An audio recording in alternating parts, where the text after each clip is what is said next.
Good morning. Here we go. Let's ring the bell.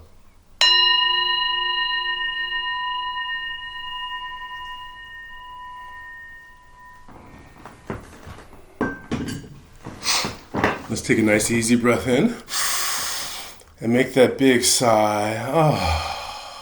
Let that breathing come back to normal. And let's bring ourselves completely and utterly to this moment.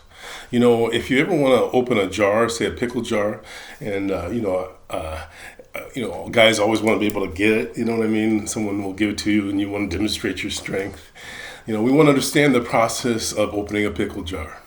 You know, when you first do it and you're first trying to get it open, you know, you have a certain amount of your muscle fibers that are activated. You know, when you find that impediment, what happens is you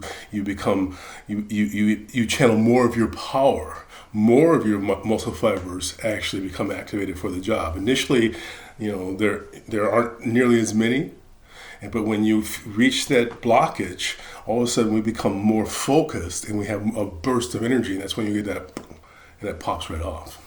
So we want to understand that directing ourselves is a huge part of what it means to have a practice, and we are all directing ourselves. People direct themselves by words, via words. We haven't been trained in this consciously, but what we know is that if we say something with emotion, we will direct our energy towards that. That's why people want to talk to you so much about the things that are upsetting to them. There's nothing that gets our attention quicker than something that frightens us or upsets us. And so what we're doing is what do they say? Like when people are taking or drinking or doing certain drugs, they say that they're self-medicating. Well, the way that we use our words is a form of self-medication.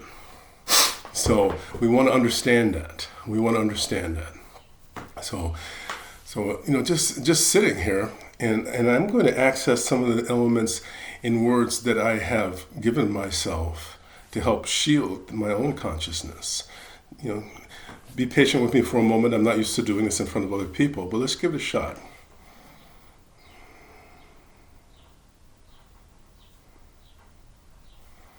I no longer try to change outer things. They're simply a reflection.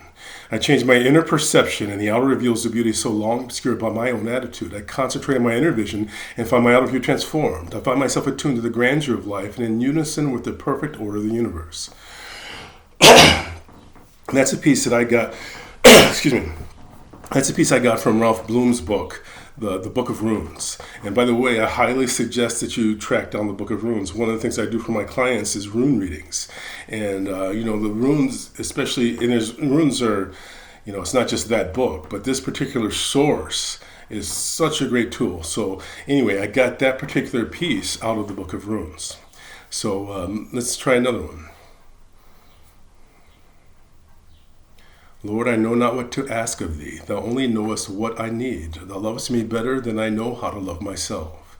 Father, give to thy child that which he himself knows not how to ask. Smite or heal, depress me or raise me up.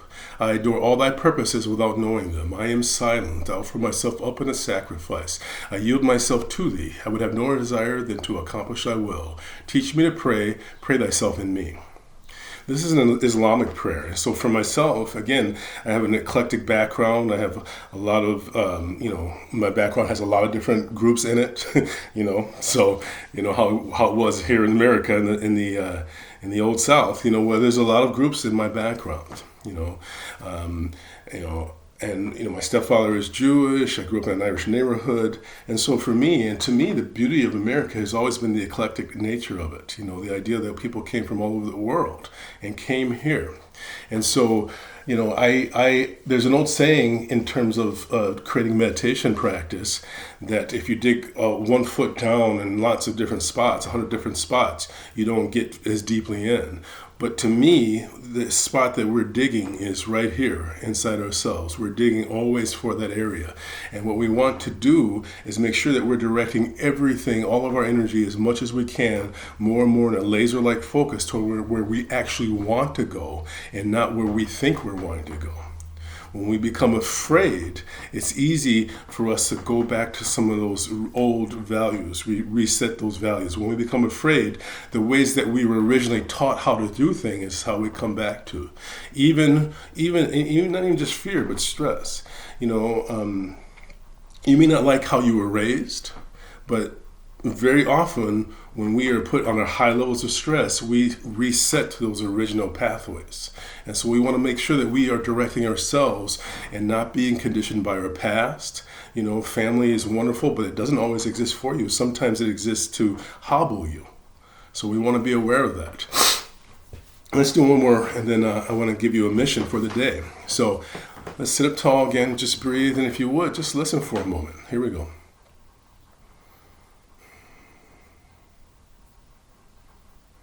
Lord, make me an instrument of thy peace. Where there's hatred, let me sow love. Where there's injury, pardon. Where there's doubt, faith.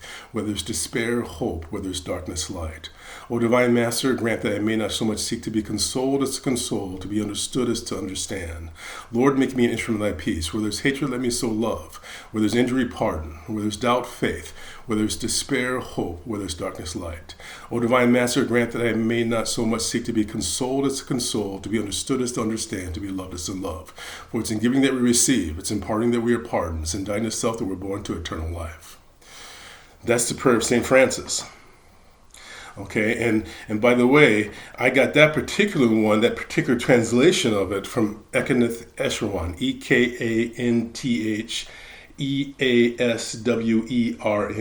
believe is the spelling. So, he was one of the first ones who really brought meditation and popularized it in the 50s. People like him and Shinru Suzuki on the West Coast. And so he's a great resource. And the reason I choose that particular translation is that it's really a mystical translation of it. So, so I want to leave you with this here today. And I want to show you one of my friends here. Actually, two of my friends. Can you see that? There is the lion and the butterfly. So the mission I have for you today is twofold. Number one, give yourself some time and really think about who are your totem animals. What animals have you always been drawn to? For me, it's always been the lion and the butterfly. So there are qualities of lions that I really resonate with. There are qualities with the butterfly I really resonate with. What animal has always been with you? Part two, and the final part of the mission for the day, is remember, to interrupt the patterns of negative thoughts. Right? Say to yourself, I will not entertain negative thoughts. Do it 3 times and do it with intensity. I will not entertain negative thoughts. I will not entertain negative thoughts. I will not entertain negative thoughts. Do it with intensity as soon as you get caught in a negative thought pattern. It's important that we interrupt this. We got to turn this ship around, and you and I and people like us can do it. Thank you so much. I'm going to ring the bell. Listen carefully. Here we go.